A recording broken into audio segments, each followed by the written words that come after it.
Excellent. Well, today we've got Therese here. Yay! Hey. My exercise physiologist. And Therese, you also work with a lot of people, men and women with osteoporosis. But today we're talking about men and kind of what you've seen, what's happened, what they do, what they don't do, the mistakes, the concerns people have when they first start, on their osteoporosis journey with an exercise physiologist. So, but tell us a bit more about like you and osteoporosis. So I'm an exercise physiologist. So I work with people who's got chronic disease and injury management. And a lot of people come and see me for osteoporosis or osteopenia. Help to get some help to strengthen their bones because their bone mineral density is reduced and they're starting to feel weak or they've had a fracture or yes. And there's a lot of people out there that actually don't know how to exercise correctly to actually strengthening the bones, because it's not just to start exercising, because there is it's not just bone strength either, right? There's the balance and strength and all kinds of things come into it. Yes, absolutely.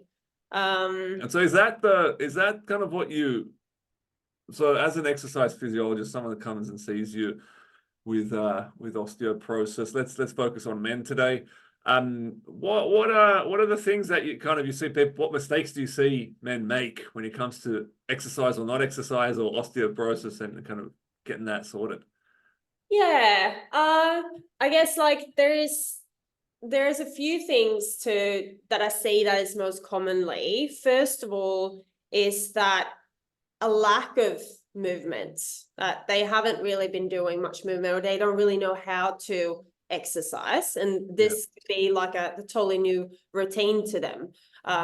Like they come from the doctor who said that they need to start exercising, but in their way, maybe they think exercising is going for a walk or going for a swim, which is exercise and it brings great benefits for your overall health, but it's not the right type of mode of exercise to actually help strengthening your bones, because it's not enough loading, and bones need loading to actually increase the bone mineral density and create that osteogenic loading. And I mean that's how we met originally. When I was diagnosed, I got a referral from my GP to see an exercise physiologist for well, I don't know what it was for, but I knew that it was something to do with bones and exercise. And I went and that's how we met. You were my exercise physiologist and you still are. And kind of when I first saw you, it was, I mean, I was exercising, like you said, I was swimming regularly. I didn't enjoy walking because I had, hips and knees and ankle pain, which turns out was from previous fractures that I hadn't rehabbed properly, which we ended up rehabbing, and I ended up enjoying walking after that. So when we started, first we started working on very kind of basic movements, like really simple stuff. I remember I was bending over with a broomstick along my back at one point. So how do you kind of work through the process of the journey? How do you decide what someone needs to be doing physically to help them strengthen their bones? So it's so individual, and that's where it comes down to that. We started really basic, because everyone comes in with something else, not everyone, but like in general, there is something else associated to it. Like if you had a fracture, you came in to see me, fractured wrist, right? But then it came out to be, so we started working on that. But then, like we got to understand that you had the issues with your ankles and back and hips and all of these. So it all links in together, like one is affecting the other. A lot of times that's what it is. So depending on where a person starts, what sort of experience they have from before when it comes to training, and the barriers that they have, other exercise, health history as well, if they're suffering any other chronic disease or any musculoskeletal injuries. you need to kind of start addressing that first to kind of be able to then progress into the loading that you need to do. Yeah. So you can't just look at a general guideline and be like, yep, this is what you need to do. X amount of reps, X amount of times, these exercises, da, da, da, da, da. Because it doesn't work like that. Everyone is a different individual and everyone has different needs to meet their goals and actually safely progress their exercise program to get them to where they need to be. There needs to be an individualized approach. That's where it comes down to, like, for you, we started with the wrist, and then when we started addressing your ankles and your hip stability and your core and all of that, because you were having low back pain flare-ups too all the time. Then did you have the experience before from how to know how to activate your core properly? No. So that's where we started doing all of those things to set a good base foundation, a strong core and glutes to actually be able for you to start doing all the tasks that you needed for your ankle too, because otherwise that would have been affecting the other line of the chain. So yeah, that's why you had a broomstick on your back too. Like technique, because how did you go into deadlifts? If you didn't know how to do the proper technique, to have, you know, like a core engaged, having your back flat, fully like activating your glutes and your posterior chain in the right way, then there's no way I'm going to put loading on you. Then you're going to hurt yourself even more. No, that's it. And I at the time I understood that. I think you explained it to me, where we have to build up the foundations, I guess, so to speak, is making sure that I can hold myself upright and not break anything before we start lifting heavy things, because that's ultimately what you got to work towards, right? Is lifting heavy things to put that osteogenic load, as you said, on the bones. But we can't just go from zero to that, because that's when problems occur. And I'd imagine that, you know, most men who end up being diagnosed with osteoporosis because they've broken something, right? Very rarely do they get screened, like in women's cases. So usually guys come in with a broken something or other. And so how do you work in that with osteoporosis in exercise physiology? When it comes to so how do you go? So I imagine you've got to probably treat the fracture, because then there's probably, like in my case, I had multiple previous fractures. That's why the ankles were a problem. I'd broken both of them previously without any rehab afterwards, and that affected my hip. And also broken ribs, but that wasn't so much of an issue. And then had the lumbar spine crush fractures. And so with all of that going on, and someone coming to you with, you know, with a broken wrist or a broken ankle or whatever, what are the potential problems that, you know, people might face if they're not, you know, doing this correctly, if they're not approaching their exercise in a safe way? Yeah, well, I mean, there's always the risk to make it worse, obviously. You need to really be safe and gradually progress it.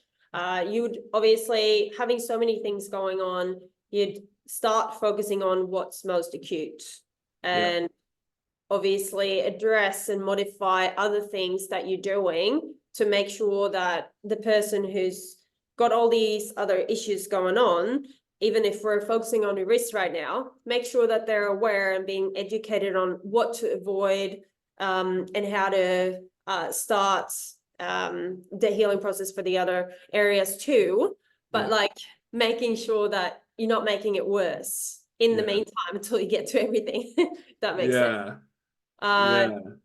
Because like just incorporating safe movements, still keep moving, but in the safe ways. Like, for example, for your back, like avoiding excessive flexion and rotation and making sure everyone is aware of that. You're like, I remember asking you a question once, because we were, when I did the deadlifts, I had all the technique and I was properly positioned and all that stuff. But then when I was playing with my daughter and picking her up and picking up things off the floor, I came in with like back issues. Like, you know, I'm having this sore back because I'm bending over like this. And you're like, you're bending over like what? Like, you're gonna have the technique there too, because if in everyday life as well, if you're doing moving your body in a way that's not particularly safe or aligned with how you should be moving based on your situation, that can kind of cause problems as well. Yeah, absolutely. And those sort of things, that's perfect example, because those are the things that we don't really think about doing, like that doing that. Like you're literally squatting. So if I ask you in the office and I'll have these conversations with you, like, how do you squat? And they will show me a perfect squat. Feet wide, like sitting down into your hip. And then I have them like not tricked, but it's kind of like make them realize like I incorporate just a day-to-day movement where they wouldn't think about it as a squat, like picking up your child. But now I'm just testing them. So I say to them, like I put like something really light object on the floor, like a pen. And then I ask them, can you pick up this pen for me? And they just like, and they're bending over, they bend and they rotate. They may have like narrow like legs or feet together, so they're not actually able to keep that spine neutral, and they're flexing and bending the spine instead, and just really rush it. Or there's movement that comes to play where that is like a indication you shouldn't be doing that, but that's what you do repetitively throughout the day. So it doesn't matter if you do 5 times 10 squats properly here in the gym. If you're going to do, 30 throughout the day, lifting your child, that isn't with poor technique, or picking up the shopping bags off the floor, all kinds of stuff. I've been very conscious of it lately, but there are still times where I have to catch myself and go, no, not that way, to get proper technique. Because then I found that I would get sore back or sore knees or whatever. On that kind of thing. And because you work with men and women, but today we're talking about just the fellas. But what differences do you see with men and women with all of this? Are there differences that you see in your practice?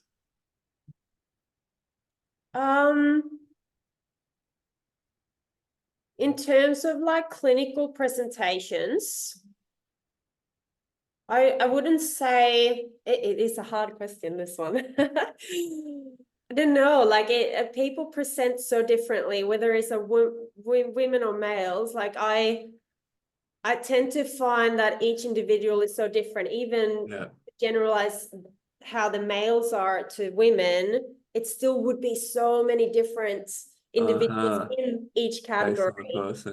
I see a lot of people. A very common thing is to see just fear with movement. I'd say fear with movement is a big one. What, sorry? Fear. Fear of movement, okay. Because if you've had a fracture or any sort of trauma, as we know, like that causes us to become anxious.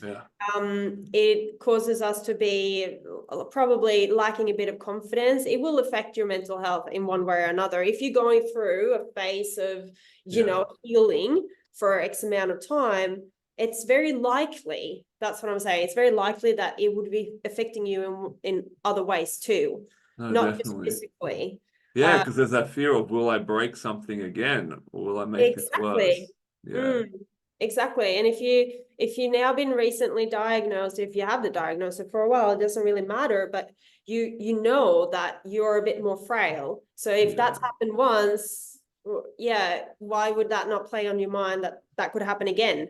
No, that's true. That's true. And I think it's the International Osteoporosis Foundation. They say that I think it's 86% more likely to have a fracture after having one already, and particularly in the first, I think it's 2 years. And men, particularly, then more so than women, have a high. They fracture more often when they have osteoporosis, and this is something that I found in the research, and when I was first diagnosed, and I was kind of looking at this and saying, "Oh, this was for women," but no, it's for men as well. But the guys, we get it less frequently, but when we do, it's far more severe. And for example, like the illness and the complications are far greater. And probably, I think it's a lot to do with what you just said there, Therese, is that fear of or hesitancy or being unsure on your feet or in your movements. But at the same time, if you've got a broken ankle, then you're going to be less steady on your feet, right? You're going to be more likely to fall over and hurt yourself. And I think that's why it's particularly important in that acute period right afterwards is to get the help. Yeah, absolutely. Yeah. And like that's what happens too. You go into a downward spiral. If you don't move, it's going to get even worse. Yeah. Yeah. But it's also that play on your mind, like, oh, am I going to be safe? Oh, will I break something again if I do this? What can I not do? And just even like when you are training and you're going to load up more than you usually do, it's still going to be playing on your mind, probably. That's why I think it's so important that you actually have the right guidance and help to actually get you through that. Because it's not only if you go into the gym and do it yourself, you may or may not feel confident enough, but there will still probably be something playing on your mind. And also, I believe that a big component to this is support in your close networks, support from allied health practitioners and GPs and all the people that actually play with you in this diagnosis. Play with you, that's not a good word to use, but you know what I mean. They play a role. They play a role, right? That in comes in and being part of this journey. Because it would be causing anxiety, it would be causing fear of movement, it would be causing lack of confidence, and affecting your mental health in one way or another. If you're living with some sort of chronic pain in other areas as well, or maybe you've had a recent fracture, but then, like you said, you had a history of other fractures too that was also kind of like niggling on there and it's not fully rehabbed, then you have all these other areas too to address. And I can imagine as well, and which I've picked up on working with people throughout the years, is that like when you've just had a diagnosis, that's also a bit of a shock, isn't it? Like, I mean, you go from one day to the next thinking you're all right, and then all of a sudden someone says that, oh, you're like more likely to fracture bones now because you have osteoporosis. No, that's your bones are 100% more true. frail. Yeah, that's a really good point. That's a really good point, because you're like, I'm fine. You break something and then they tell you, oh no, you've got this condition. That means your bones are likely to break. And it's like, well, hang on a second. What am I how am I gonna break? What can I do? I can't do all those things that I used to love to do. And that's a good point. It's a sense of confidence. It's kind of taken away in a way. Yeah, absolutely. And that's, I remember that coming to sort of like a grief thing too, because you'd be like, okay, well now I have to accept this and do what I can to take control of my health. But that's a big step to do too. Like, it's like, oh, I wasn't ready for this, you know? Yeah. It was like, this is unfair. Like, that's what I thought. I was like, I've always been healthy. I've always looked after myself. I've exercised. I've eaten well, and now I've been let down by my body. Exactly. And I thought, at first I was like, it's okay, I can beat this, right? And then I did a scan of my spine, and it found that I had 2 crush fractures in my back, and that's when I kind of like fell apart in that regards. It was like, oh my God, like, what does this mean? What can I break? What can I not break? My back, like, well, how bad can this get? And so when I came to see you at first, I was very like not sure of myself and not knowing what to do and all sorts of things. But I think that's one of the real benefits of the work that we did, was building that confidence in my movements, and also understanding my newfound limitations. Let's put it that way, right? There are some things that I used to love to do that I still can do, but there are things that I used to do that I've decided not to do because they're not worth it. Like, for example, scootering. I went on a scooter. I took my daughter to school. She rode her scooter. I rode my wife's scooter. And on the way back, I slipped and I fell. And I was like, uh-oh. And I was laying there on the ground going, what have I done? Like, why did I do this? And I'd fallen on my ribs, but I took a couple breaths and that was fine. But my shoulder was sore and my toe was sore and nothing was broken. Thank God. It was my first real test since having been told I have diagnosis, have osteoporosis. but I've decided that my scootering days are over. Like, I'm not doing that anymore. Like, I can, but I don't want to. It's not worth it. Not But then worth. there are other things like snowboarding, which I've been able to go back and do. Now, Yeah. just to give you a history, in snowboarding, I've broken a wrist before. I've broken ribs on two occasions that I remember, two separate occasions. One of them, we were in the US in Colorado in Snowmass, and the first run of the first day, I slipped and fell on my side and broke a couple ribs, right? But I've since been able to go back and I've strengthened my bones, and I've had a couple of tumbles on the snowboard and haven't broken anything. Yeah. But Yeah, you're a yeah, lot that stronger confidence. now. And you're also more cautious, I can imagine. As Yeah, definitely more you're cautious. feeling more. But I still get like when I'm doing really heavy deadlifts, I'm still very conscious of my technique because I know I've got a couple crush fractures in my lumbar spine, and I'm still working through that kind of confidence. I know I could go heavier, but I don't want to, all Yeah. that kind of stuff. So I'm aware of it, but it doesn't hold me back. It just makes me more aware of the consequences of my actions, really. Yeah. Yeah. It's all about that safe, progressive overloading. Yeah. And not Yeah, that's it. pushing past the limits that your body can actually tolerate to do, and then allow that time to adapt, to get stronger, and then build on it more. Yeah. And like, yeah, I like that you brought up the fact before with like your snowboarding, and that, because that's another thing that happens, right? Because we're coming through this diagnosis and having to accept, and that also, yeah, affects your choices, and engaging in the things that you love doing is so Yeah. important for the quality of life.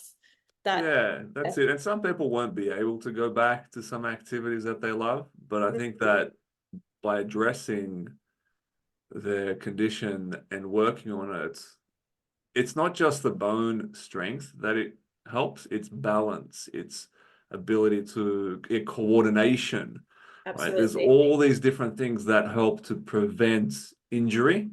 It's not just bone density, but also there's bone quality, and that's a whole other conversation as well, where people might be taking medications for osteoporosis. I'm not pro or against them. They're good for some people, not for others. It just depends on the situation. Yeah. But they don't necessarily help the quality of the bones, but doing things like exercising, putting the right kind of safe loading on them does. Yeah. Yeah. Especially, long term, because it's, we're going to live with this for the rest of our lives. Yeah.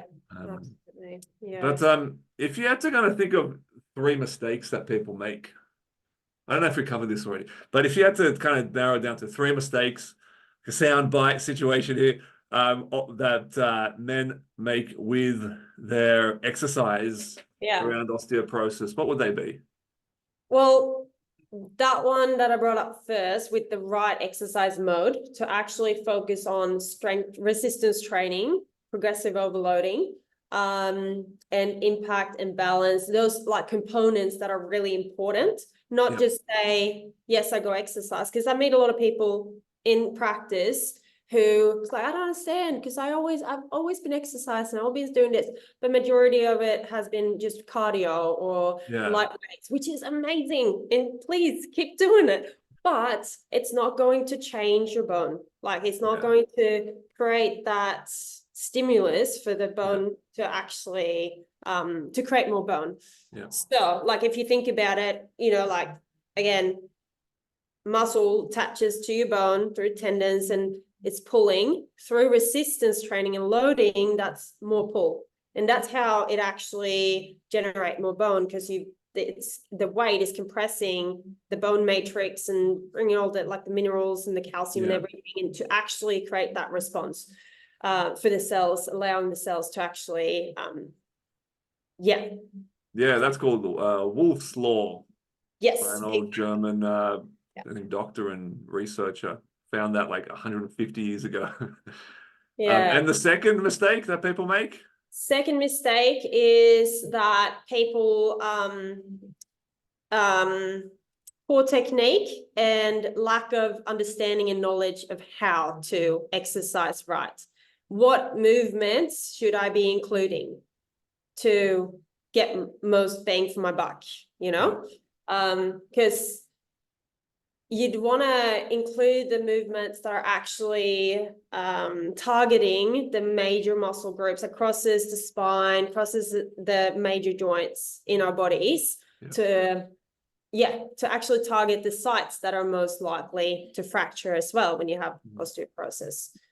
So like deadlifts and squats and pushing for push-ups or chest press, rows, chin-ups, movements, those big movements. And that doesn't necessarily have to mean that that's what you jump into straight away. They could start with like a sit to stand on a chair, to then go into a body weight squat, to then go into something with light weights, to then go into like, you know, you build on it depending on where you're starting at and what your experiences are from before and involving what sort of barriers that you're coming across. So that's, you know, the same with like pushing movements. Like I wouldn't put anyone on a bench press straight away. No. Like, can you do a push-up? Can you do a push-up against the wall? Like there's so many ways you can modify exercises and find what's suitable for that person at that time, and then you build on that. Cool. So that's another one. And the third one? A third one, not being consistent enough. That's probably the thing that you see the most in your practice, right? I should have put that on the first one. That's the first top one, not being consistent enough. Yeah, I think that's probably a secret. That's the number one secret, is just do it regularly and consistently. Even the small things regularly are better than, you know, big things irregularly.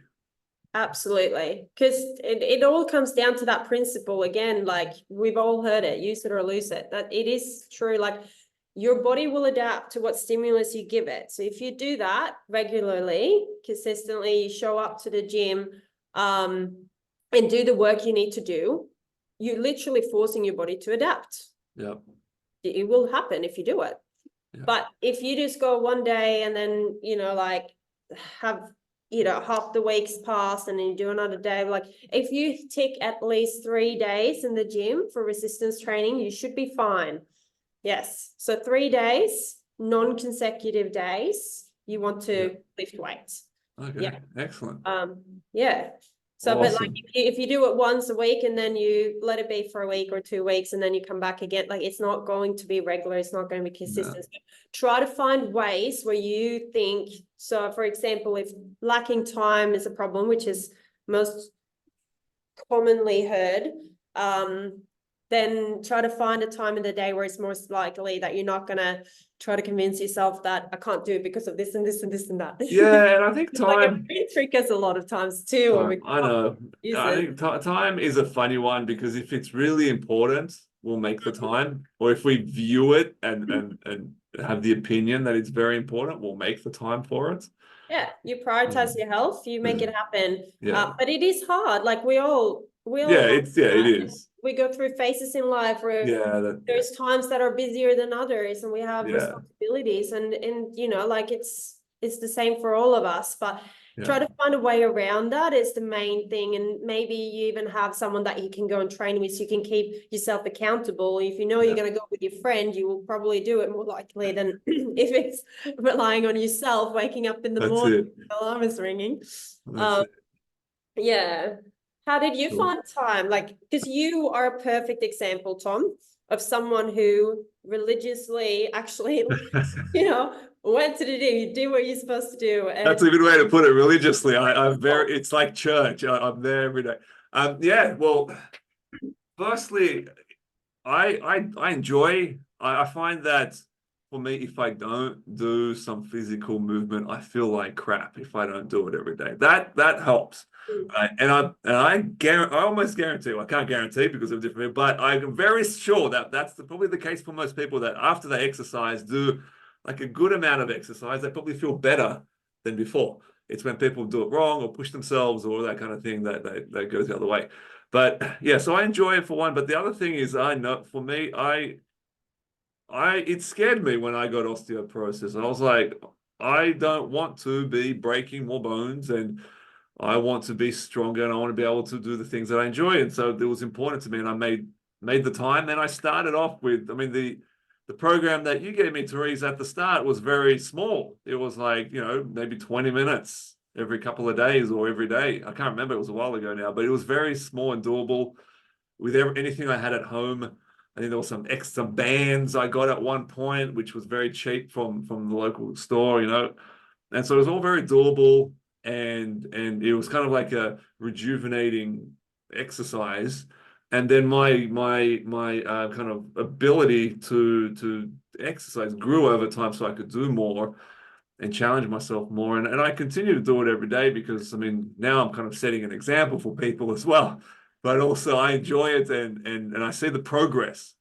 That's the other thing as well that I want to mention is seeing that progress as you're getting stronger, and as you're being able to do different movements. Or for me anyway, I got excited by that, and I got kind of addicted to seeing that progress and that Yeah. improvement. And the more I did it, the more I got, and the more I wanted it. And so it was a great kind of, you know, obsessive addiction that resulted in really positive things. Yeah, no, absolutely. That's so right. And that's the thing, like for many people who comes from doing nothing to starting an exercise routine, it's either too overwhelming and too much, Yeah. or it's just you feel those like feel good chemicals happening, and you like it's like an addiction. And this is Yeah. what I want to get to. Yeah. In the way to how do you create a change in your in your day-to-day, like your routine on a weekly basis that wants you actually to that sorry, word up differently, that actually helps you to want to go to the gym, Yeah. or yeah, engaging in, if it's not in the gym, if you have it at home, or anything that makes you move better, will make you feel better, will make you be more productive throughout the day, have more energy too. So there's so many other effects, but the bone mineral density that comes with it, because you Yeah. want to create a long-term change. Yeah. But you're like, yeah, so it's super important that you actually do it in a way that works for you to do it and Yeah, and this is something that Sean talked about motivates in you. our program recently, where Sean Cousins, he talked about setting um, process goals rather than outcome goals. So the goals were to do the sessions rather than trying to lift a heavy weight by the end. It was, what do I need to do today? And just getting that done rather than trying to reach some specific goal. And then you become more aligned with the progress you're making, and getting kind of excited about that, and excited about doing the tasks and ticking off those boxes, rather than trying to kind of achieve some grand big goal down the track, which you don't really have control over in the Yeah. moment. Yeah, small little goals and small achievements, and celebrate your wins. Honestly, any win, like that's lifting 5 kilos more, or Yeah. like Or 2.5 sometimes, or one. yeah. No, but it's super important to actually set your goals and have focus on why you're doing it. Yeah. Like we've discussed before, it's just meaningful goals, not just the fact that, yes, my goal is to increase my bone mineral density. It's like, well, why? Because you want to be able to play with your grandkids, or Yeah. lift your daughter without feeling like you're, like you can break, or just Yeah. keep engaging in things that you love doing. So yeah, make goals Excellent. meaningful and make it achievable. Excellent. Awesome. Well, it's been great, Therese. Thank you. So how can people, if people want to get a session with you or want to learn more from you, how do they do that? How do they reach out to you? Well, you can always find me on social media. So I'm on Facebook under my name, Shine Rehab and Exercise Physiology. Yeah. Same with Instagram. I've got email address. I'll put the social media links around this video. Yeah, that'd be People can perfect. reach out, because I mean you do online sessions as well, I do online sessions too. one-on-one online sessions, and you're also helping out in our program, the kind of group program that we've got going on. But yeah, awesome. So thank you, Therese. This has been great. Thank you. And Thank you. thank you for sharing your knowledge there. And yeah, we'll chat to you at another time. Yeah, thank you for having Thanks. me.